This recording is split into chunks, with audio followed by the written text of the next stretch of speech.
Are you able to see the screen? Okay, great. So,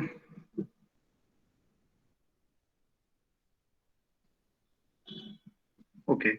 So, good morning, everyone. Today, our class is primarily on approach to a seizure and epilepsy.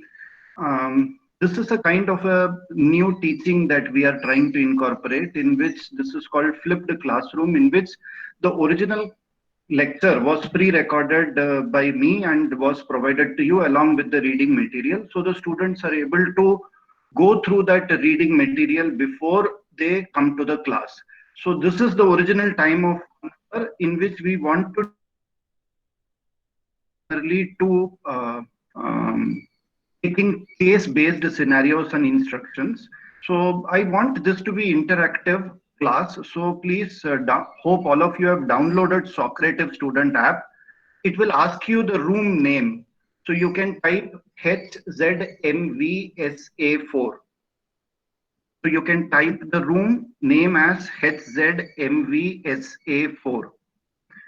And once you enter the room, you're asked your name. You can give your email address instead of name, but if you don't want to reveal your identity, it is okay to call it Sonu, Bono, Tono. You can put anything.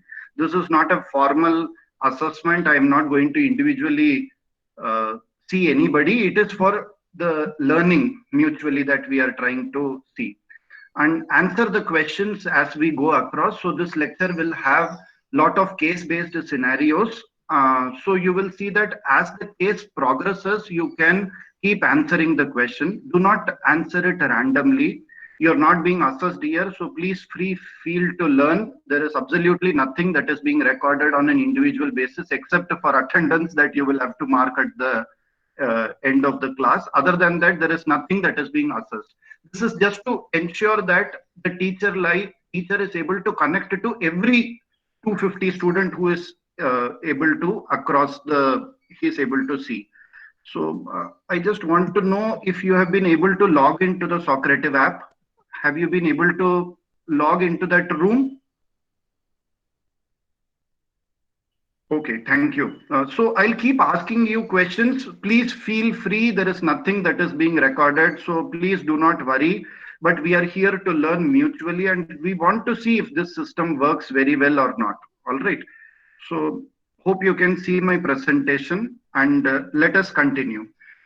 So in the last lecture, in the pre-recorded lecture also, two important things that I have tried to emphasize primarily is that there is something which is called seizure, there is something which is called as a convulsion. So seizure is nothing but it is a transient occurrence of the signs and symptoms due to an abnormal electrical activity or synchronous neuronal activity that is happening in the brain. So seizure is something that is happening in the brain, and the motor manifestation of the seizure, that is the convulsion, is nothing but the motor. So what you see in the child or what you see in the patient as a motor manifestation is what is called as a convulsion. So overall, you can see that the seizures can be provoked or they can be unprovoked. So provoked means that if there is some provoking factor like fever, like head trauma, like hypoglycemia, like hypocalcemia, so you will see that all of them are provoking uh, factors that you tend to primarily see. So in addition, you're also okay, so in addition, you can see that if there are more than two unprovoked seizures happening more than 24 hours apart, this is what is called as an epilepsy. So epilepsy is nothing but it is defined as more than two unprovoked seizures happening more than 24 hours apart per se. So the four important questions whenever you see any patient or any child with a seizure kind of a episode that the parents come running to you saying that ki isko to daura pad gaya. So the first thing that comes to your mind is that is it actually a true seizure? Can it be some non-epileptic event also that looks like a seizure? Is it if it is a true seizure, is it a provoked seizure or is it an unprovoked seizure? If it is an unprovoked seizure, I want to know whether it is a focal onset seizure or whether it is generalized onset seizure. fourth thing that I want to know is that is there any family history to primarily suggest that there is some kind of a epilepsy or a trauma that you are trying to primarily see in this particular patient? So these are the four questions. That first thing, is it a seizure? Is it not a seizure? Is it provoked seizure? Is it an unprovoked seizure? If it is a seizure, is it focal onset seizure or a generalized onset seizure? Is there a developmental delay or is there a family history? So these are the four questions that I had emphasized in my pre-recorded lecture also, that these are the four questions that we want to analyze in every patient. So let us go through few cases to understand how it needs to be, how we need to understand. So the first case, this is a 10-year-old boy who presented with multiple episodes of vacant stare and daydreaming.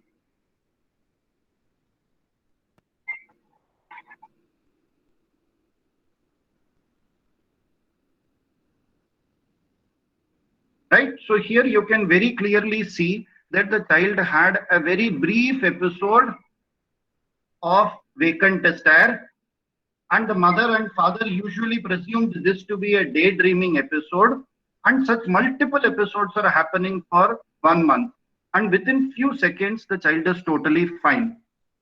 Can you identify the type of the seizure which the child is having? You need to mark in your Socrative app. Uh, are you able to see the Socrative app? Please mark it in the Socrative app. Please mark it in the Socrative app.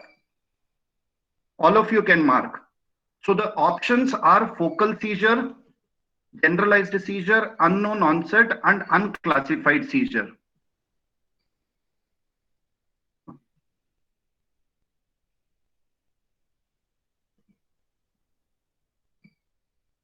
Hope you're able to mark in the Socrative app.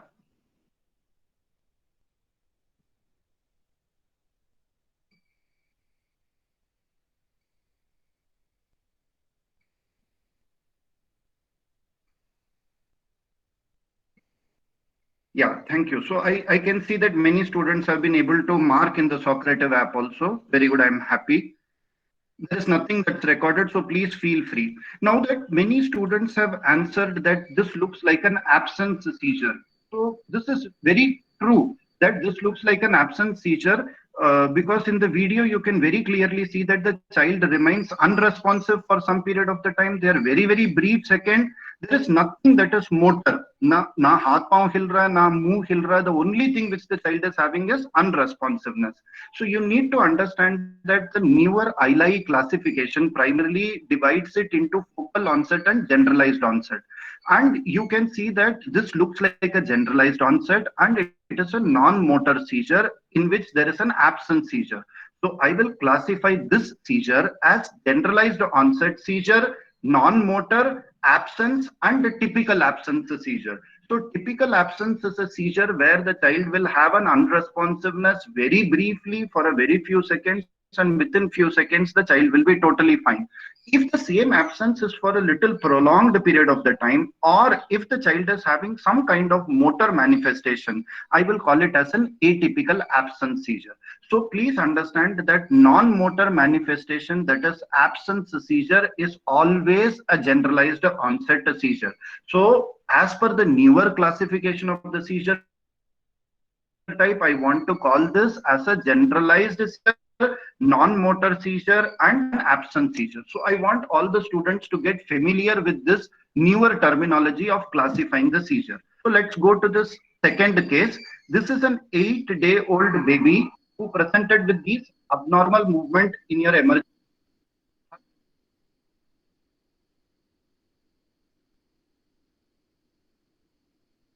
Are totally normal.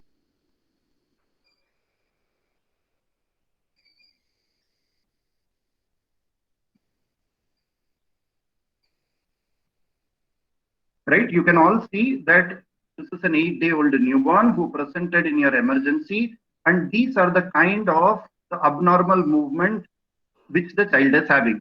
So can you identify the type of the seizure?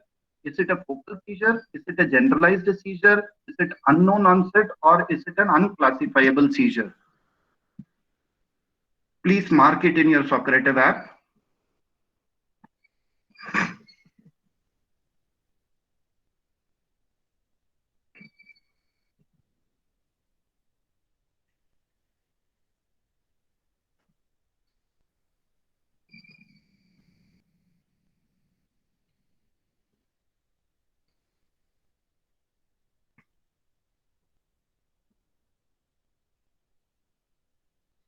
Yes. So many of you have started marking the episode, and you can very, very clearly, there are very good. I am very happy. Many students have answered it very correctly that it looks like a focal seizure. So let us look at the video again and try to see that why am I calling this as a focal seizure? So in a focal seizure, you need to understand that the child will primarily have a motor manifestation, and it is involving only one part of the body. That means only one half of the body that the child is primarily having jerky movements. That is, jerky movements are involving the left upper limb and the left lower limb. So any motor manifestation which is happening only in one half of the face or in the one half of the body, this is what is called as a focal seizure. So focal seizures are something which are going to be focal in onset. So when I come to this classification again, I see that there is a focal onset. The second thing that it asks you is awareness or impaired awareness. In a newborn, it is very, very difficult to say whether the child is having awareness that is preserved or whether the awareness is impaired during the seizure. So it is very difficult to say whether it is a focal onset awareness or impaired awareness. But you're very, very clear that there is a motor manifestation, and you can see that the motor manifestations are clonic in episode. So please try to understand that if anything that is happening rhythmically, that means in a rhythmic kind of a fashion, in one particular sequence, these are called as clonic seizure. If the child is having only tightening, these are called as tonic seizure. If the child is having only an electric shock like jerk, these are called as myoclonic seizure. But in this video, you can very clearly make out that there are focal rhythmic movements that are happening. So I will call this as a focal onset, motor onset, and clonic seizure. So please try to classify the seizure according to the newer ILI classification which is there. If there are any doubts that is pending, please mark it uh, in your chat box. You can keep. Yes. So one of the student has asked that can it be a non-epileptic event also? Yes, it can also be a non-epileptic event, but anything that is so rhythmic, that is so much happening as a clonic jerks involving one part of the body, please understand that they are very typically true seizures. So anything that is focal clonic event in a newborn, please consider them to be a true seizure rather than a pseudo seizures. The second question that many students are asking is that it is like involving both the lower limb or only one lower limb. But if you look at the video once again, you can probably see that it is the left lower limb that is primarily getting involved. देखो ये समझने की कोशिश करो कि जो generalised onset seizures होता है, the only difference between focal onset and generalized onset seizure is that focal onset में शुरुआत एक जगह पे होती है. It can go and involve every limb. So you need to differentiate whether it is a focal onset seizure or whether it is a generalized onset seizure. Another very common question that is very beautifully asked is that how can you differentiate behavioral arrest from absence seizure? तो जो focal में behavioral arrest होता है cannot be differentiated from absence seizure unless and until you get an EEG or an MRI done, especially if these focal episodes of behavioral arrest are very short duration. But luckily what happens is that जो behavioral arrest करके जो हम classification primarily देखते हैं, यहाँ पे you can make out that there is something called as behavioral arrest, which is one of the manifestations. So if you see behavioral arrest, they are very, very prolonged episodes, and they're very, very characteristic of temporal lobe epilepsy. 1 second 2 second 3 second में नहीं खत्म होगा. ये behavioral arrest might persist for a very prolonged period of the time. That makes me feel that probably we are not dealing with an absence kind of an episode which is primarily there. So you need to be very, very clear that you need to differentiate focal seizure with behavioral arrest from absence seizure. Absence seizures are typically